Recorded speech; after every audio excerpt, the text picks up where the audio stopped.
What's something that's underrated in your opinion right now that we should be paying more attention to? We've got a really smart audience. They're doing all the right things.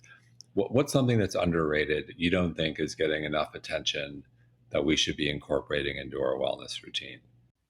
Yeah, thank you.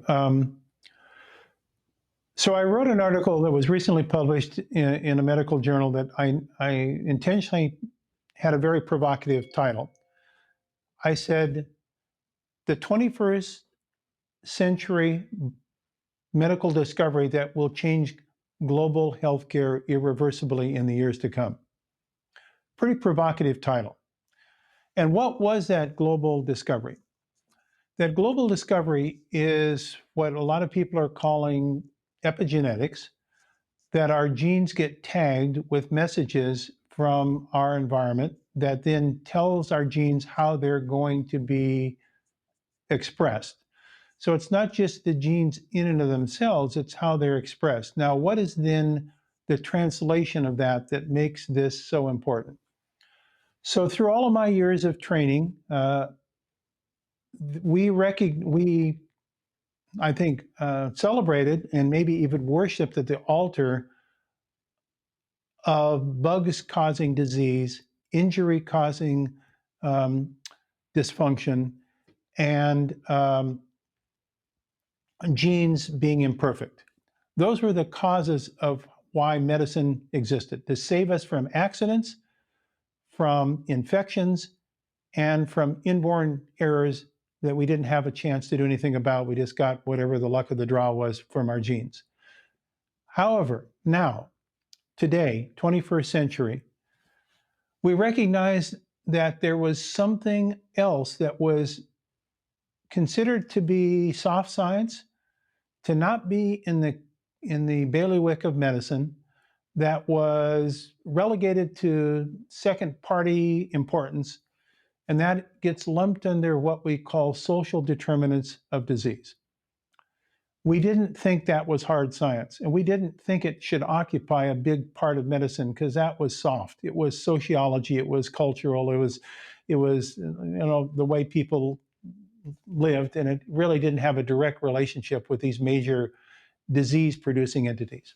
Now, if I look at 21st century medicine, we now recognize that, yes, it is true that environmental pollutants can epigenetically mark our genes.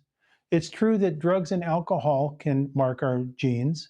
It's true that our diet can mark our genes. We now know that polyphenols in our diet can have a positive effect on epigenetics, but high sugar diets can have a negative effect on our genes.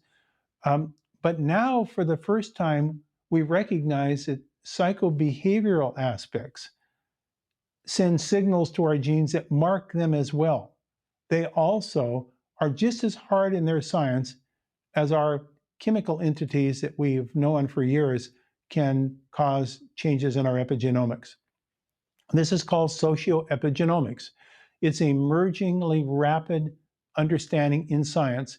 It describes why second-generation Holocaust victims can be sick even though they were not subjected personally to Holocaust, because their genes of their parents were marked by the trauma of Holocaust. I'm talking about the work of Rachel Yehuda at Einstein Medical School.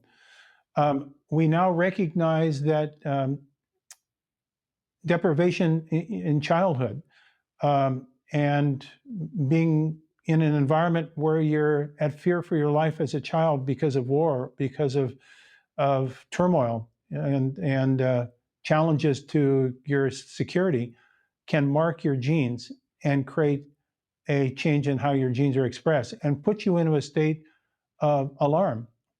We recognize that this concept of post-traumatic stress syndrome, which used to be considered kind of a sociological phenomenon, is actually a physical phenomenon, that the traumatic events like 9/11 so mark the genes of those individuals with epigenetic marks from that social experience of being exposed to that traumatic event, that they're still living now, even decades later, with the legacy of those events. Now, the important thing of this story because it sounds a little bit like a downer that I just described, like, oh my word, now you can't get away from it. It's now been discovered that these are reversible marks. That's the important thing. They have plasticity. Yes, they can be put on, but they can also be taken off, and they can be replaced with new marks. And that is our opportunity in the 21st century, is to find ways that pull back some of the traditional histories of our culture. This could be smoke lodges. This could be chautauquas.